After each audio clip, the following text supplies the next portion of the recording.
السلام علیکم دوستو، سلطنت عثمانیہ اسلام کی سب سے بڑی تاریخ جو کہ ہم آج کی ویڈیو میں جانیں گے۔ ہم آج جانیں گے ترکوں کی ثقافت اور مہمان نوازی کے بارے میں۔ جب ترکیوں کے پاس کوئی مہمان آتا تو ان کو کھانے میں کیا پیش کرتے؟ تو دوستو، جنہوں نے ہمارے چینل کو ابھی تک سبسکرائب نہیں کیا وہ چینل کو سبسکرائب کر دیں اور بیل کا بٹن دبا دیں تاکہ ہماری آنے والی انفارمیشن آپ تک پہنچ سکے۔ تو چلتے ہیں ہم آج کی ویڈیو کی طرف اور جانتے ہیں کہ ترکوں کے پاس جو مہمان آتا ان کو کھانے میں کیا پیش کرتے۔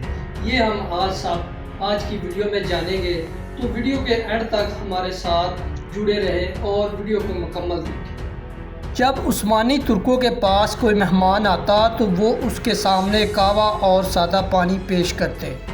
اگر مہمان پانی کی طرف ہاتھ بڑھاتا وہ سمجھ جاتے کہ مہمان کو کھانے کی طلب ہے، تو وہ پھر بہترین کھانے کا انتظام کرتے، اور اگر وہ قہوے کی طرف ہاتھ بڑھا لیتا وہ جان لیتے کہ مہمان کو کھانے کی چاہت نہیں ہے۔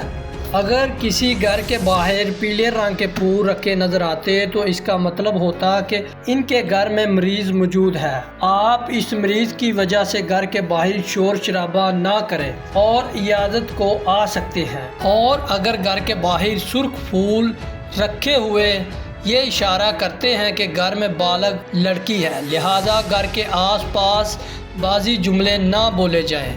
اور اگر آپ پیغام نکاح لانا چاہتے ہیں تو خوش آمدید۔ گھر کے باہر دو قسم کے ڈور بیل یعنی گھنٹی نما ہتھوڑے رکھے ہوتے ہیں، ایک بڑا اور ایک چھوٹا۔ اگر بڑا ہتھوڑا بجایا جاتا تو اشارہ ہوتا کہ گھر کے باہر کوئی مرد آیا ہے، لہذا گھر کا مرد باہر جاتا، اور اگر چھوٹا ہتھوڑا بجتا تو معلوم ہوتا کہ باہر خاتون موجود ہے، لہذا اس کے باہر استقبال کے لیے گھر کی خاتون دروازہ کھولتی۔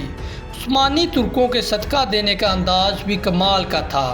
ان کے مالدار لوگ سبزی فروش یا دکانداروں کے پاس جا کر اپنے نام سے کھاتہ کھلوا لیتے، اور جو بھی حاجت مند سبزی یا راشن لینے آتا تو دکاندار اس سے پیسے لیے بغیر اناج سبزی دے دیتے، یہ بتائے بغیر کہ اس کا پیسہ کون دے گا۔ کچھ وقت بعد وہ مالدار پیسے ادا کر کے کھاتہ صاف کروا دیتا۔ اگر کسی عثمانی ترک کی عمر 63 سال سے بڑھ جاتی اور اس سے کوئی پوچھتا کہ آپ کی عمر کیا ہے تو وہ نبی پاک صلی اللہ علیہ وآلہ وسلم سے حیا ادب کرتے ہوئے یہ نہ کہتے کہ میری عمر 63 سال سے زیادہ ہو گئی ہے، بلکہ یہ کہتے کہ بیٹا ہم حد سے آگے بڑھ چکے ہیں۔ کیسے ادب، کیسا عشق تھا، اور ان لوگوں کا کیسا بہترین عادت تھی۔ ان لوگوں کی یہی وجہ تھی کہ عالم کفار نے سلطنت عثمانیہ کے گردار سے مل کر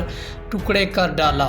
تو دوستو، اگر ہم سلطنت عثمانیہ ترکی جو ان کو دیکھیں تو ہمیں پتہ چلے کہ تاریخ میں وہ لوگ کیسے کامیاب ہوئے تھے اور ہم سے پہلے ان کا کیا رویہ تھا، کیسے صدقہ کرتے تھے اور وہ کیسے مہمان نواز تھے۔ میرا دل کرتا ہے کہ تمام مسلمان اپنی تاریخ کو پڑھیں اور پھر سے یہ اصول اپنائیں۔ انشاءاللہ اللہ پاک ہم سب کو صراط المستقیم پر چلنے کی توفیق عطا فرمائے۔ تو دوستو، یہ تھی ہماری آج کی ویڈیو۔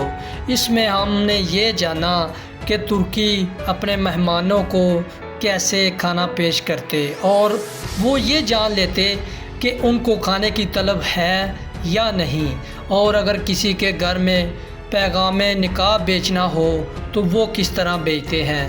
تو دوستو، یہ ہم سب نے آج کی ویڈیو میں جانا ہے۔ تو ملتے ہیں اپنی اگلی ویڈیو میں، تب تک اپنا بہت سارا خیال رکھیے گا۔